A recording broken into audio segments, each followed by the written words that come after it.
Good morning বান্ডুলি family. সকাল সকাল সুপ্রভাত থেকে ব্লগ স্টার্ট করছি। আমি নিচেই শুয়েছিলাম, ছেলেকে ডাকার জন্য উপরে এসেছি। এসে দেখছি ঘুমিয়ে আছে। কলেজ কটায় সে তো বলে শোয় না, শুনছি 2টো থেকে কলেজ, মানে 12টায় বেরোলেই হয়ে যাবে। এদিকে আকাশের তো পরিস্থিতি যা হয়ে রয়েছে, আজকে মনে হচ্ছে আবার বৃষ্টি হবে। আর বৃষ্টি হওয়ার কারণ মানে তো আমি বুঝি সেই দিনগুলোতে মায়ের ডায়ালিসিস থাকে, মাকে নিয়ে যেতে অসুবিধা হয়, সেই জন্য। তাই হোক, যেটাই হবে ডায়ালিসিস তার অফ করা যাবে না, দেখি কি হয়।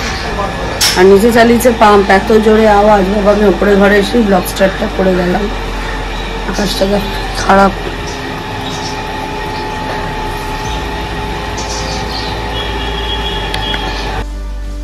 রান্নাবান্না আমার কমপ্লিট মোটামুটি। ওদিকে তো পড়ে গেছে, এটাও ও শুরু করে গেছে, শেষটা আমি করলাম। এখন আমি আমার কাজ করি। মাঝখানে কতগুলো অফ টাইমে আমি কতগুলো ফোন করলাম।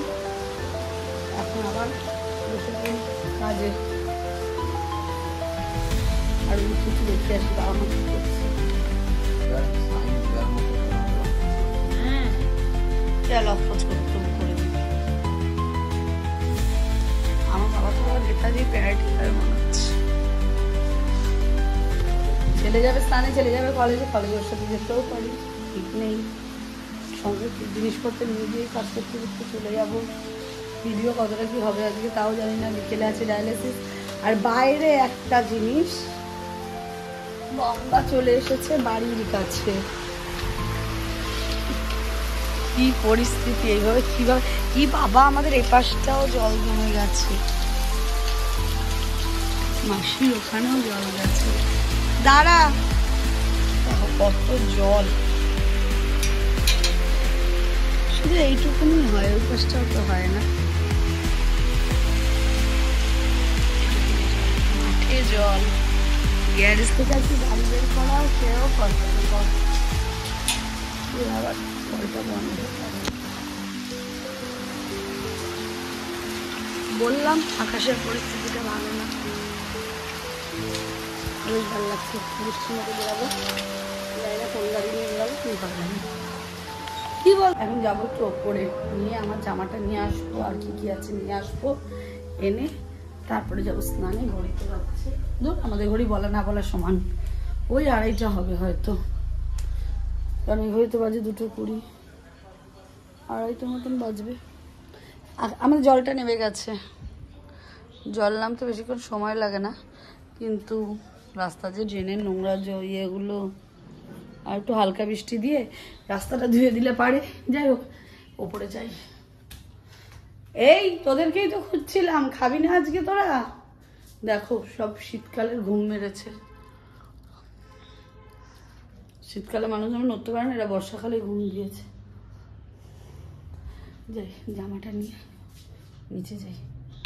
দিনে দিনে আমাদের বাড়ি প্রমোশন হচ্ছে। এখন বাজে 3:30, ঘড়ি দেখাতে পাচ্ছি না, কারণ 3:10 দেখাচ্ছে। ওদিকে খাচ্ছে মা, আর কিভাবে দেখাচ্ছি, আর এদিকে বাবা। খাওয়া দাওয়া মোটামুটি কমপ্লিট, আর আমার বাবা খালি খেতে বসে 3:30 বেজে গেছে ধর। আর আমরা যাবো 6টার সময় ডায়ালিসিস। আমার বিড়ালগুলো তো 1তলা 2তলা করে জায়গা নিয়ে নিচ্ছে দেখছি। খাওয়া দাওয়া কমপ্লিট করে এরাও এদের টাইমে ঘুমিয়ে যাচ্ছে। এখন আমি যাবো স্নানে, তারপরে খেতে বসবো। এখন সময় হয়েছে ঘড়িতে 4টে, ওই ঘড়িতে 3:35, এই ঘড়িতে 3:35। মোবাইলটা দেখো 4টে বাজে। যাই হোক, এই যে এখন আমি লাঞ্চ করব, তারপরে আমি ভাবছিলাম একটু রেস্ট করব। আমার দেওয়া সেটা হবে না, কারণ একটু ঘুরে মুড়ে নিয়েই যেতে হবে হসপিটাল। লাঞ্চ সেরে ফেলি। কারণবশত না ভিডিও করতে পেরেছি না কিছু। যাই হোক, এখন যাচ্ছি বাড়ির দিকে। মাকে এখানে অ্যাডমিশন করা হয়ে গেছে, মানে দেওয়া হয়ে গেছে। 10:30টায় ছাড়বে, 10:30টায় ছাড়বে। তো এখন যাই, আবার বাড়ি গিয়ে বাড়ির কাজ করি, করে আবার এসে তারপরে আসার সময় এত এমার্জেন্সি কল ছিল যে সেই কলের জন্য আমি আর ভিডিওটা স্টার্ট করতে পারিনি। এখন যাই, যাচ্ছি এখন আনতে মাকে। যাই হোক, গাল ভর্তি আমার অ্যালার্জি হয়ে গেল হঠাৎ করে, কেন বুঝতে পারলাম না। বাড়িতে গেলাম, বাড়িতে গিয়ে একটু শুয়েছিলাম। শুয়ার পরে উঠে মায়ের ঘরে বিছানার চাদরটা পাল্টাবো বলে গেলাম, ওদিকে গালটা ভরে গেছে। অবস্থা। যাই হোক, যাই এখন আনতে। আর ছেলের সাথে তো একই কথা আর কবার বলবো, ভালোই লাগে আমার চলতে ফিরতে। তাই তো খাওয়াবি তো কিছু বল। বড় লোক আছে, খাওয়াবে বলেই ওর সঙ্গে চলতে ভালো লাগে। আইসক্রিম খাবো আজকে একটা। পেট ঠান্ডা হলে ভিতর থেকে আমার এগুলো বেরিয়ে মানে কমে যাবে। দেখি আগে আজকে আইসক্রিম খেতেই হবে। হ্যাঁ আইসক্রিম খাবো। হ্যাঁ আমি যাই আগে।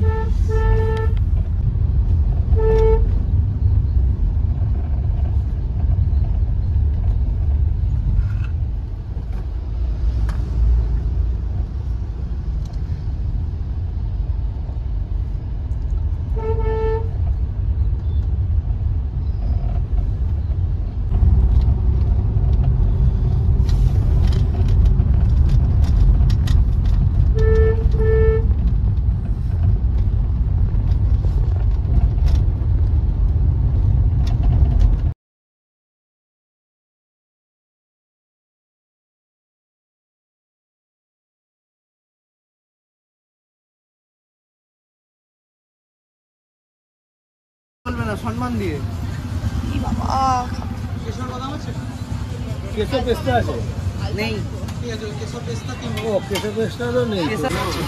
আমার ছেলেও আইসক্রিম খায়।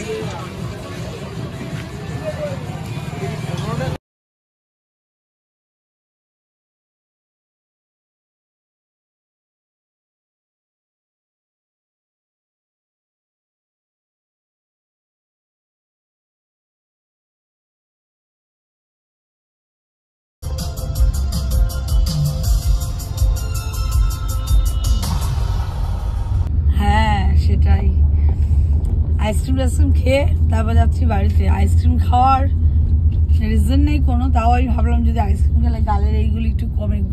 কি যে হয়ে গেল, কেন হলো তাও বুঝতে পারছি না। পেটে ঠান্ডা ঢোকানোর কথা, ডাবের জল বা অন্য কিছু খাওয়া দরকার ছিল, আমি আইসক্রিমই খেয়ে নিলাম। ওষুধ খেয়েছি, দেখি সাড়ে কি কত দূর।